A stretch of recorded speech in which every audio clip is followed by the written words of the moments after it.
కామారెడ్డి జిల్లాలో బీజేపీ కాంగ్రెస్ల మధ్య సవాళ్ల పర్వం కొనసాగుతోంది. దాంతో జిల్లా వ్యాప్తంగా హైటెన్షన్ నెలకొంది.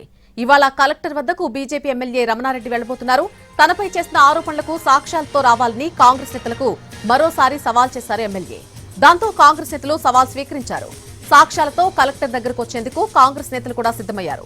భూముల విషయంలో అవినీతి చేసినట్టు నిరూపిస్తే రాజీనామా చేస్తానని బీజేపీ ఎమ్మెల్యే ప్రకటన చేశారు.